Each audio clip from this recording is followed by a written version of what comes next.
And we started by identifying our challenge, which was to embed sustainability and circular economy practices into our respective organisations. We all know within our organisations how important these things are, but we're also aware that there are competing challenges for all of us on our resources. So budgets that are cut or reduced, and competition for different elements of our budget, staff time and staff resources.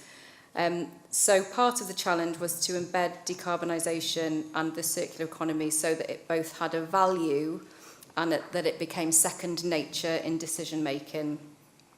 So we began by refining our challenge in this slide. So we looked at things, all of our ideas. Some of them were far too broad, some of them were narrow. So we looked at kind of ones that we felt were valid and achievable, and that we could measure the success of.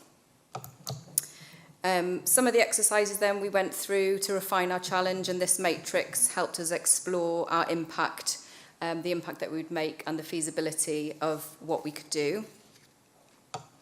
And we also looked at how and who we should engage with and at what level, so to try and bring empathy and co-production into our process. And as I said, we wanted to make the culture in our organisation and the consciousness about the principles of circular economy and sustainability. I'll wait for you to. So we're going to get you all to do another Mentimeter. There should be a piece of paper on every table with the QR code. So if you could all open that up. This time we're just going to ask you to list out some of the sustainability actions that you want to achieve in your workplace. I'm sure you've all got extremely long lists, so don't overthink it, just jot down as many as you want to. And then if we can open up the page, we can have a look at the results as they come in.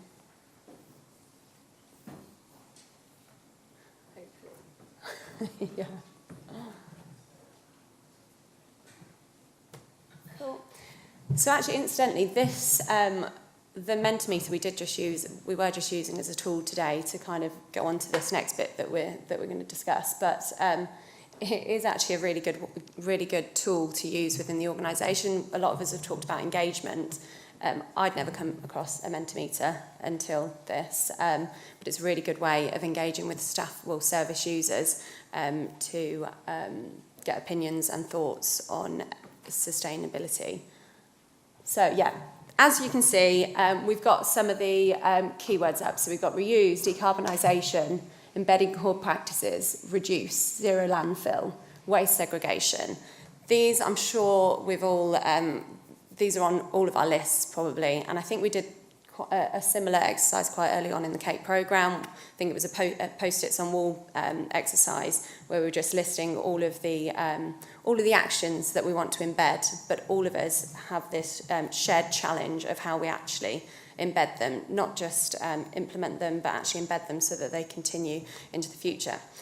Very briefly, what we concluded was that policy was the way to do this, but Kate is going to go on to talk about where we moved to from that initial thought. Thank you.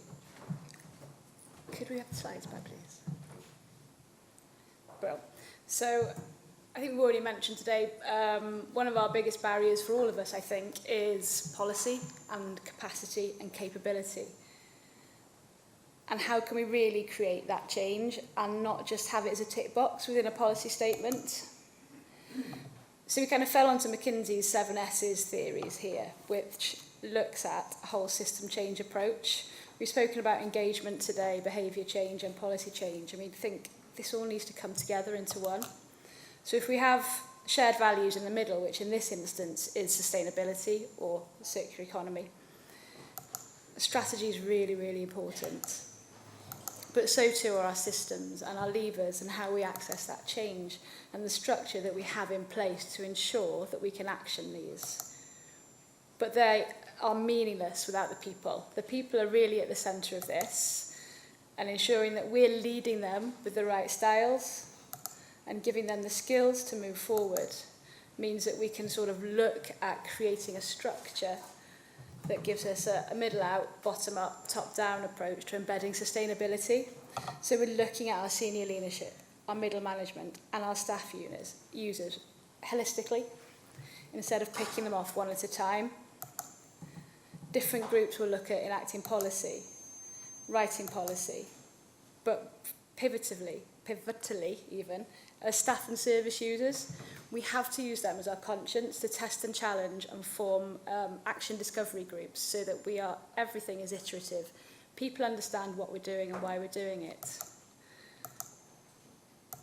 And obviously there are wider networks, PSBs that people are part of, local working groups, regional groups, and of course the Cape community of practices that I think have all become incredibly valuable for us all as we've moved through this journey. Okay, so we're really mindful we weren't able to achieve this in 10 months, but we have tried to understand what success might look like in the future.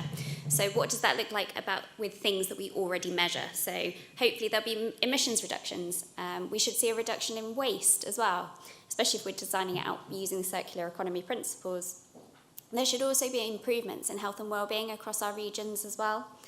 And this is all going to be through personal and organisational responsibility and openly sharing our success and failure. And again, that's where CEIC is really useful because we all share similar challenges, so having that sounding board across the public sector is really helpful. As a reflection at the end of the programme, this is a really, really long-term project. This isn't something that we've achieved in 10 months, but just starting to discuss what it might look like in the future and tools that will help get us there has been really, really useful. So thank you very much.